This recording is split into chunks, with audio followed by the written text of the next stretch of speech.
Shirish S Garud. He is a director and a senior fellow at the Energy Resources Institute, Delhi. He is a well-known renewable energy specialist with 3 decades of experience in the industry. He is a well-known expert in renewable energy technologies, energy planning, and renewable energy policy studies. Today, Mr. Shirish will talk about grid integration for renewables. So, delegates, let's welcome Mr. Shirish S Garud. Thanks a lot. And so we will talk a little bit about grid integration of renewables, and I will talk about some aspects of why we are getting into renewables and why renewable electricity has become such an important aspect in today's energy context, and how we in India we are going about it, and what is the way forward. So to start with, what is important is to understand the relationship between a development status of a country and its energy use.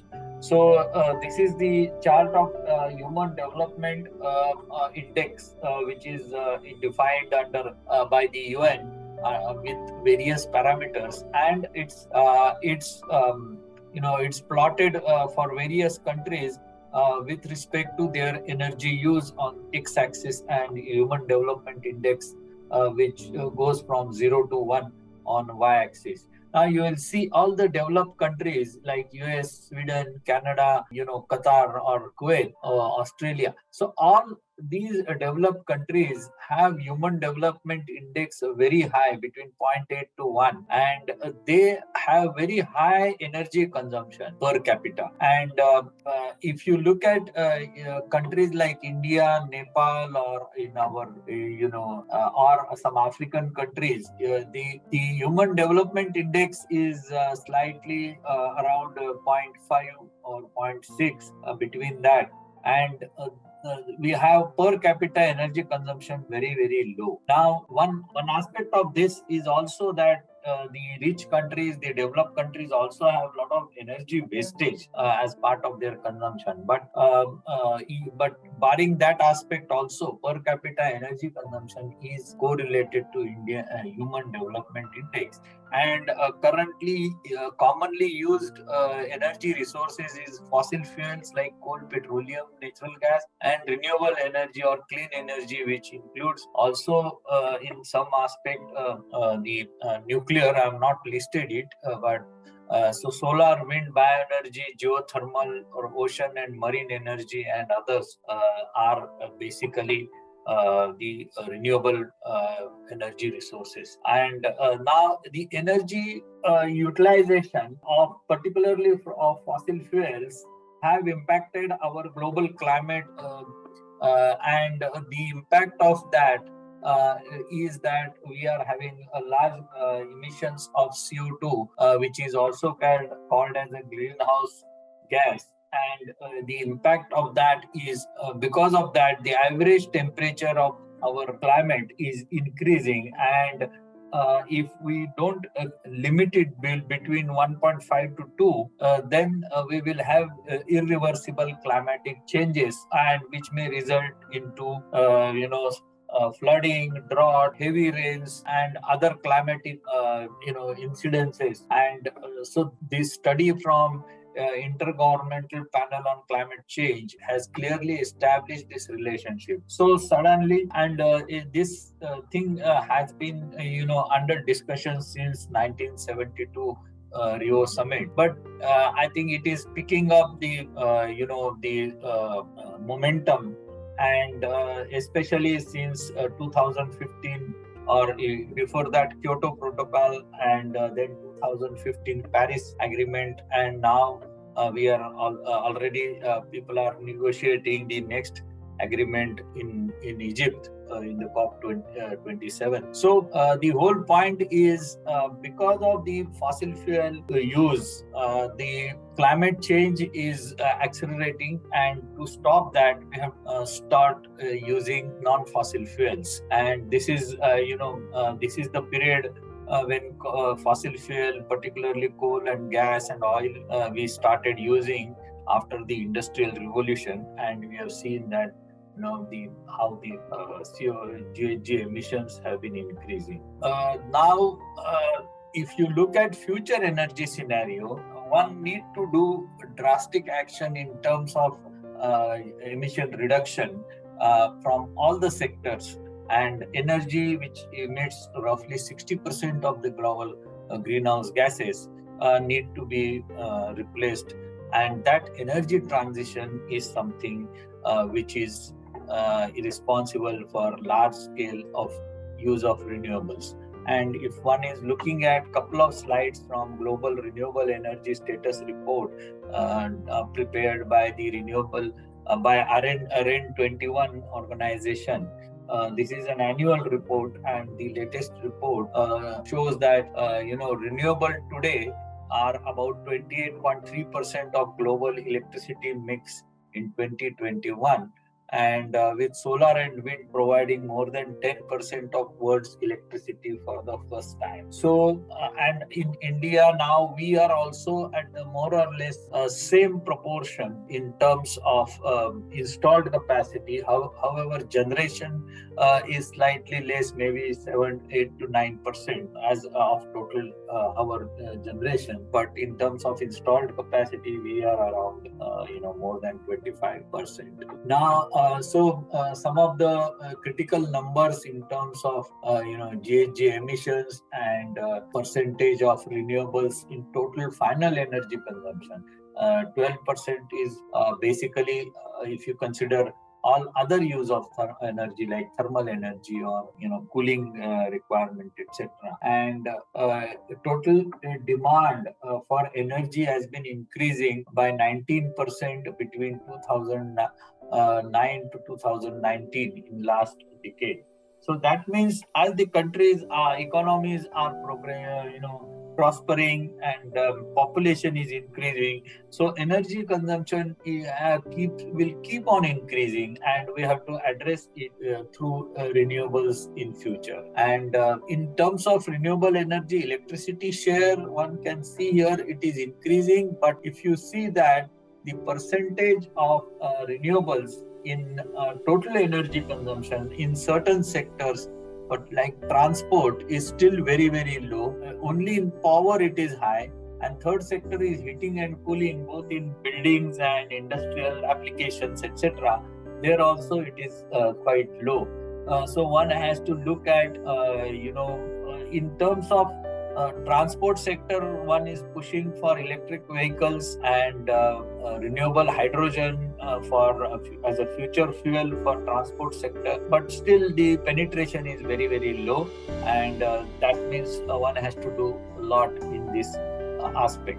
In terms of power production, share of renewables globally is increasing from 20%, almost 20.4% in 2011 to 28.3% in 2021, and fossil fuel ratio has come down from 68% to 62%. And this is something encouraging sign, but that is not going to solve our issue of climate change mitigation, and that means we need to do a lot more. And recently you must have seen that many countries have announced their net zero target between 2050 or India announced for 2070 targets. That means the net zero target is basically you will keep emitting CO2, but you will have counter mechanisms to absorb that CO2 either through, say, forestation or carbon capture and utilization technologies, or reducing the carbon emissions by replacing conventional fossil fuels with renewables. So all the 3-4 ways of reducing the overall global carbon emission to zero or negative. So that's the strategy people in the leaderships globally are looking at. But that's a long-term goal. What can happen by 2030 is very, very important. And from that perspective, if you look at our India's plan for change into renewable or transition into renewables, I think we will focus on that now.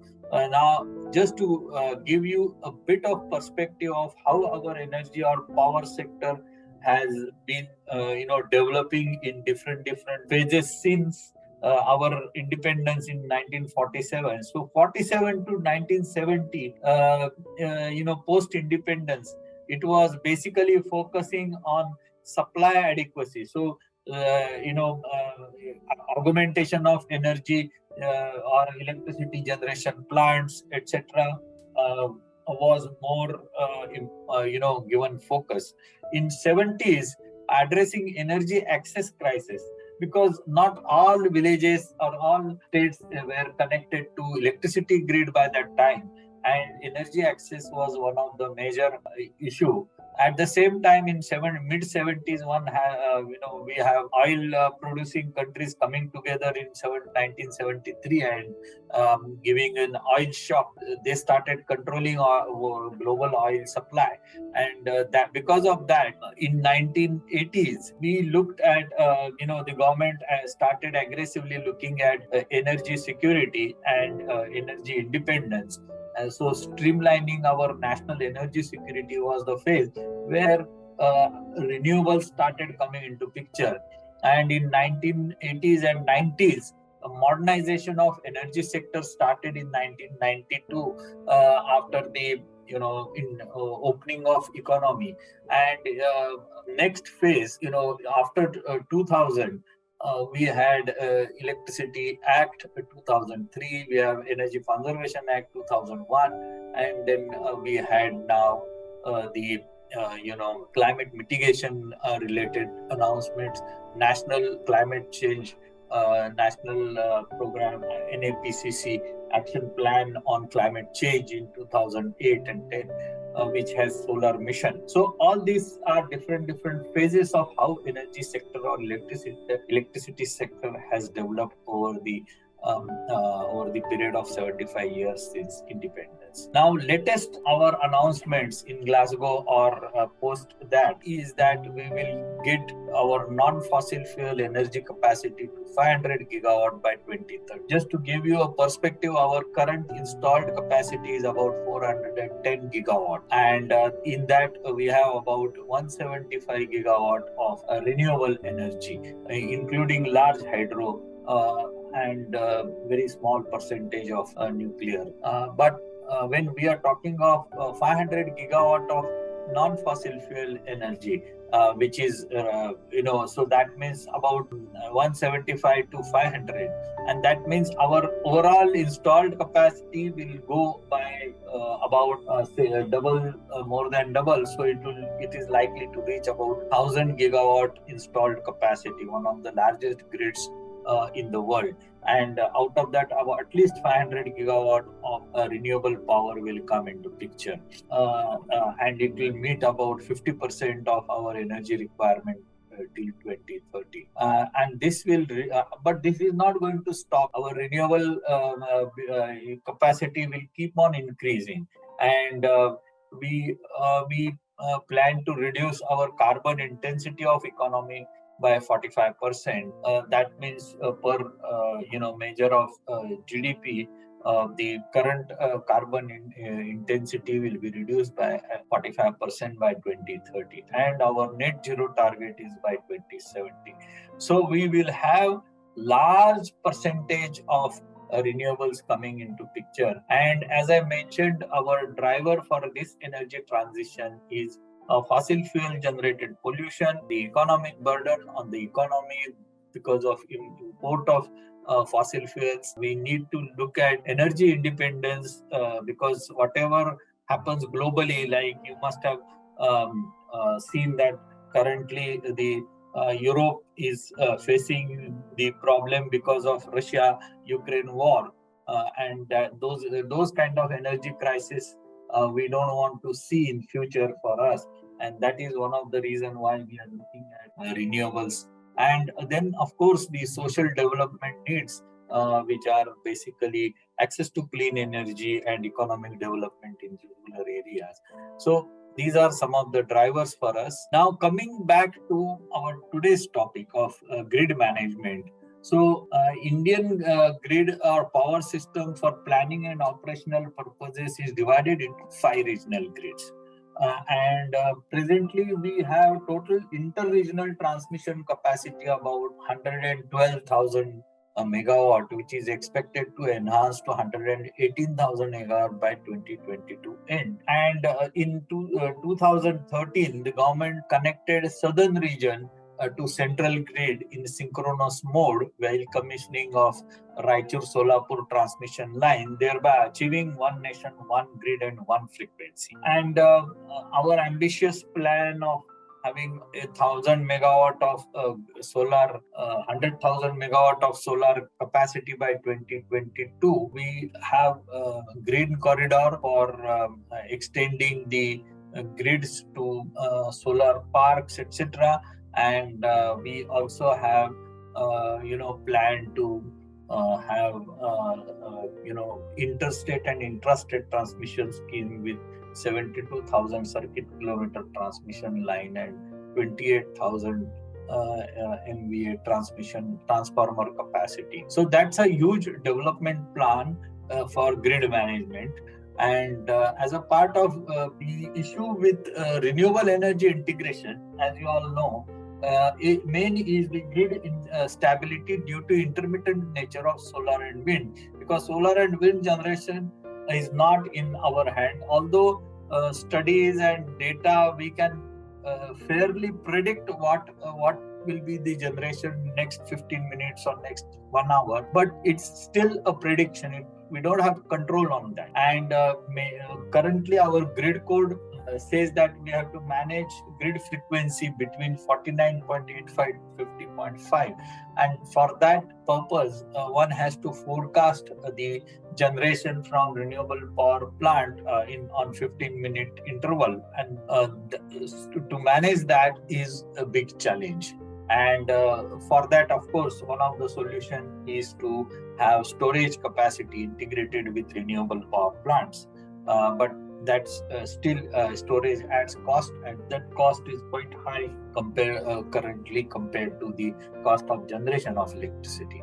The second issue is sudden drop of generation and need of ramping up of other power plants, which are like fossil fuel based power plants, for example coal power plants, especially in the evening when sun goes down.